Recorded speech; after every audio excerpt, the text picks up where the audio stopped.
ದ್ವಿತೀಯ ಭಾಷೆ ಕನ್ನಡ ವಿಷಯದ ಒಂದು ವಾಕ್ಯದಲ್ಲಿ ಉತ್ತರ ಬರೆಯಿರಿ. ಈ ಎಲ್ಲ ಪ್ರಶ್ನೆಗಳನ್ನು ಇವತ್ತು ಚರ್ಚಿಸೋಣ. ಮೊದಲಿಗೆ ಹಸಿಮಸಿ ಕೃಷಿ, ಈ ಪಾಠದ ಒಂದು ವಾಕ್ಯದ ಉತ್ತರಗಳು. ಪ್ರಶ್ನೆ: ದೇಶದ ಉದ್ಧಾರ ಯಾರು ಯಾರನ್ನು ಅವಲಂಬಿಸಿದೆ ಎಂದು ಲೇಖಕರು ಹೇಳಿದ್ದಾರೆ? ದೇಶದ ಉದ್ಧಾರ, ಜನರ ಉದ್ಧಾರ ಹಸಿ ಮಸಿ ಕೃಷಿಯನ್ನು ಅವಲಂಬಿಸಿದೆ ಎಂದು ಲೇಖಕರು ಹೇಳಿದ್ದಾರೆ. ಹಸಿ ಮಸಿ ಕೃಷಿ ಎಂದರೆ ಏನು? ಹಸಿ ಎಂದರೆ ಯುದ್ಧ, ಮಸಿ ಎಂದರೆ ಸಾಹಿತ್ಯ ರಚನೆ.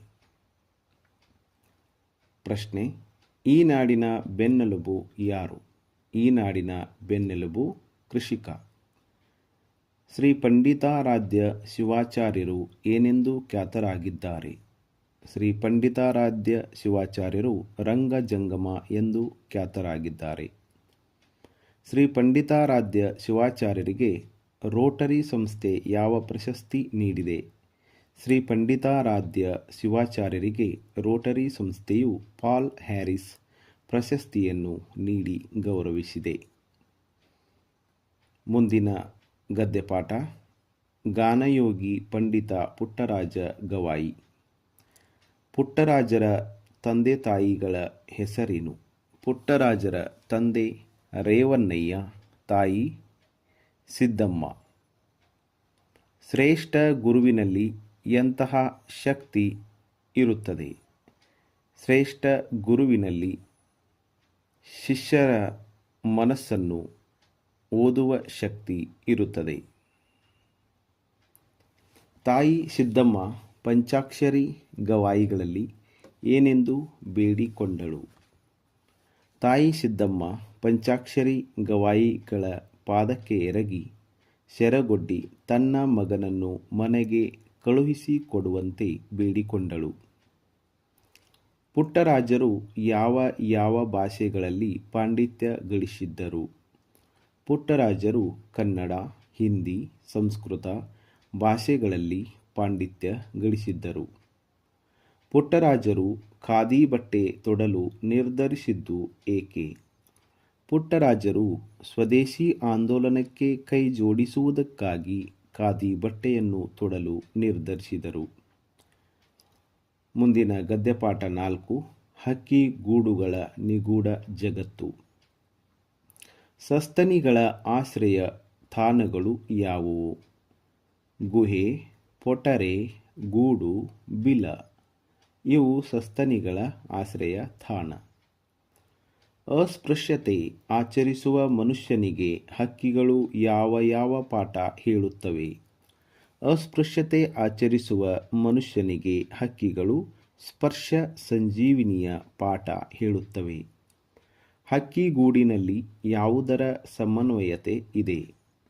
ಹಕ್ಕಿಗೂಡಿನಲ್ಲಿ ಚಾಕಚಕ್ಯತೆಯಿಂದ ಮನೆ ನಿರ್ಮಿಸುವ ಮನುಷ್ಯನ ಜಾಣ್ಮೆಯ ಸಮನ್ವಯತೆಯ ಕಲೆ ಇದೆ. ಹಕ್ಕಿಗಳು ಗೂಡು ಕಟ್ಟುವ ಸಾಮರ್ಥ್ಯಕ್ಕೆ ಮಿತಿಯೊಡ್ಡುವ ಅಂಶಗಳು ಯಾವುವು? ಹಕ್ಕಿಯ ದೇಹ ಸ್ವರೂಪ, ಪರಿಸರದ ವೈಲಕ್ಷಣ್ಯಗಳು, ಬಲಿ ಬೇಟೆ ಸಂಬಂಧಗಳು ಹಕ್ಕಿಯ ಗೂಡು ಕಟ್ಟುವ ಸಾಮರ್ಥ್ಯಕ್ಕೆ ಮಿತಿಯನ್ನು ಒಡ್ಡುತ್ತವೆ. ಅಮೆರಿಕಾದಲ್ಲಿ ಗ್ಯಾನೆಟ್ ಕಡಲಹಕ್ಕಿ ಗೂಡನ್ನು ಯಾವ ವಸ್ತುಗಳಿಂದ ಅಲಂಕರಿಸಿತ್ತು? ಅಮೆರಿಕಾದಲ್ಲಿ ಗ್ಯಾನೆಟ್ ಕಡಲಹಕ್ಕಿ ತನ್ನ ಗೂಡನ್ನು ಗಾಲ್ಫ್ ಚೆಂಡು, ನೀಲಿ ಶೀಶೆಯ ಚೂರು, ಈರುಳ್ಳಿ ಸಿಪ್ಪೆ ಮತ್ತು ಸಣ್ಣ ಬೊಂಬೆಗಳಿಂದ ಅಲಂಕರಿಸಿತ್ತು. ಮುಂದಿನ ಗದ್ಯಪಾಠ: ಗಂಗೆಯಲ್ಲಿ ದೀಪಮಾಲೆ. ಹರಿದ್ವಾರದಲ್ಲಿ ಏನನ್ನು ನೋಡಬೇಕೆಂದು ಲೇಖಕರ ಗುರಿಯಾಗಿತ್ತು? ಗಂಗಾ ನದಿಯ ಬ್ರಹ್ಮಕುಂಡದಲ್ಲಿ ನಡೆಯುವ ಆರತಿಯನ್ನು ನೋಡಬೇಕೆಂದು ಲೇಖಕರ ಗುರಿಯಾಗಿತ್ತು. ಹುಯೆನ್ ತ್ಸಾಂಗ್ ಹರಿದ್ವಾರವನ್ನು ಏನೆಂದು ಕರೆದಿದ್ದಾನೆ?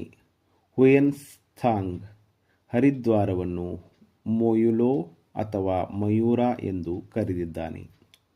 ಗಂಗೆಯಲ್ಲಿ ತೇಲುತ್ತಿದ್ದ ನೂರಾರು ದೀಪಗಳು ಹೇಗೆ ಕಾಣುತ್ತಿದ್ದವು? ಗಂಗೆಯಲ್ಲಿ ತೇಲುತ್ತಿದ್ದ ನೂರಾರು ದೀಪಗಳು ನದಿಯ ಬಟ್ಟೆಗೆ ಬೆಳಕಿನ ಕಸೂತಿ ಹಾಕಿದಂತೆ ಕಾಣುತ್ತಿದ್ದವು. ಯಾವುದು ಗಂಗೆಯ ದಡದ ಆವರಣದಲ್ಲಿ ತರಂಗಿತವಾಗಿಸಿತು?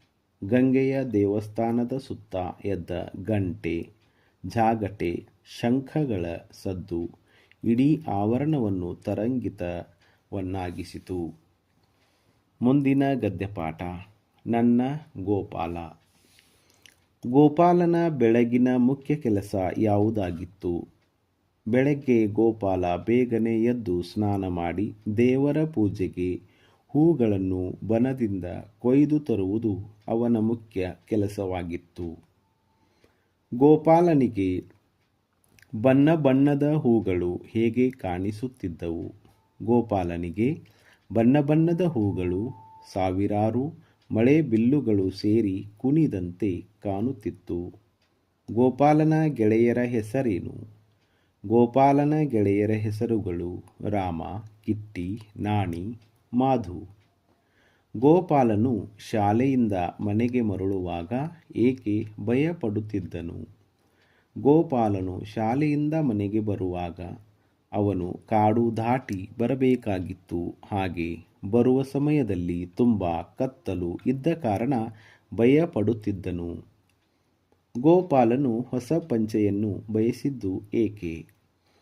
ಗೋಪಾಲನ ಗೆಳೆಯರೆಲ್ಲರೂ ಬೆಲೆಯುಳ್ಳ ಬಟ್ಟೆಯನ್ನು ಹಾಕಿಕೊಂಡು ಬರುತ್ತಿದ್ದರು. ಗೋಪಾಲನನ್ನ ನೋಡಿ ಹಾಸ್ಯ ಮಾಡುತ್ತಿದ್ದರು. ಆದ್ದರಿಂದ ಗೋಪಾಲನು ಹೊಸ ಪಂಚೆಯನ್ನು ಬಯಸಿದನು. ಮುಂದಿನ ಗದ್ಯಪಾಠ. ಸೌಜನ್ಯ. ನಮ್ಮ ದೈನಂದಿನ ಬದುಕಿನಲ್ಲಿ ಅಪರೂಪವಾದದ್ದು ಯಾವುದು? ನಮ್ಮ ದೈನಂದಿನ ಬದುಕಿನಲ್ಲಿ ಅಪರೂಪವಾಗಿರುವುದು ಸೌಜನ್ಯ. ರೋಗಿಗಳು ಯಾರ ಬಳಿಗೆ ಹೋಗುತ್ತಾರೆ? ರೋಗಿಗಳು ವೈದ್ಯರ ಬಳಿಗೆ ಹೋಗುತ್ತಾರೆ.